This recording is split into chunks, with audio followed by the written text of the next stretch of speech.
I started losing my hearing when I was 28. I was having trouble understanding conversations at my kitchen table with my family. I felt alone, even when I was with people. It was very bleak. When I was 7 months old, I was diagnosed with a liver disorder. My parents were devastated. I think they were terrified. It was the mid-'80s, and transplantation was still considered experimental, so there was no guarantee.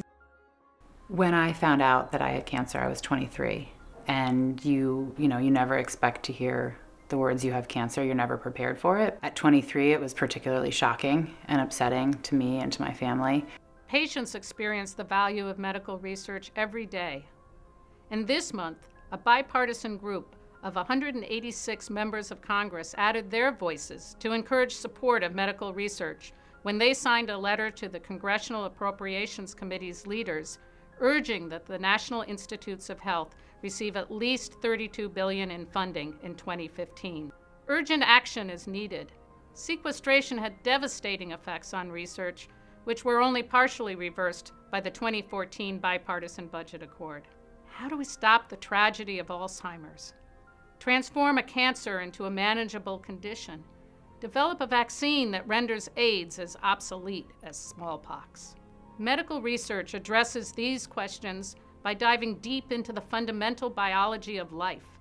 How do cells function, interact with one another, build complex systems, respond to stimuli?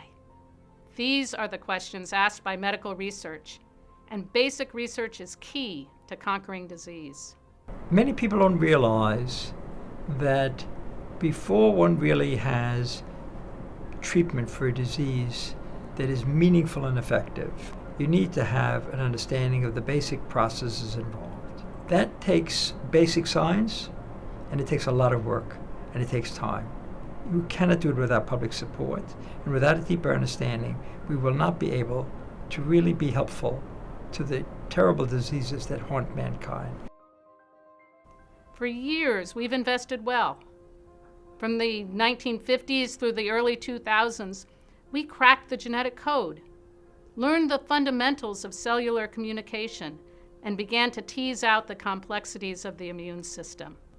Funded by federal money, labs across the country pursued basic research and did clinical and translational studies to turn this knowledge into therapies and cures. And the payoff was huge. But over the past 10 years, our commitment to medical research has faltered. The NIH budget flatlined, and its purchasing power for research fell by 20%. What does this predict about our ability to develop the next generation of targeted therapies, innovative diagnostics, and disease prevention strategies? You would be stunned how little one knows and how much one could know. The technology is available. What we really have to do is we have to have a much more thorough understanding of this molecular dialogue of molecules in the cell and between cells. And then we can perhaps by accident find out, what would be a better cure against cancer and schizophrenia and Alzheimer. It may come from a completely unexpected corner. It may be tempting to put science on pause for a few years in response to challenging economic circumstances.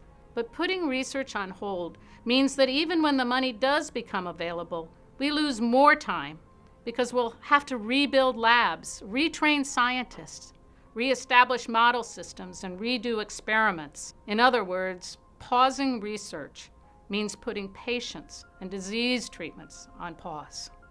If it was not for the public support of medical research, I would be deaf right now. I wouldn't be here without medical research. It wasn't even a life improvement, it was life. If it wasn't for publicly funded research, I wouldn't be here today. They really are creating miracle drugs, and I'm living proof of that.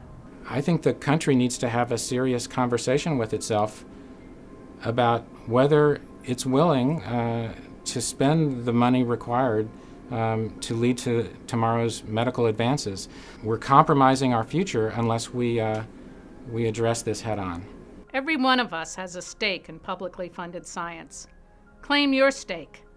Contact your elected representatives and voice your support for medical research. Urge them to join their colleagues in calling for sustained support for the National Institutes of Health in 2015 and beyond, so medical research continues to bring hope to patients like Shelley, Renee, and Aaron. People often say, I can't make a difference, but you can. Let your voice be known, and together, let's make a healthier future a priority.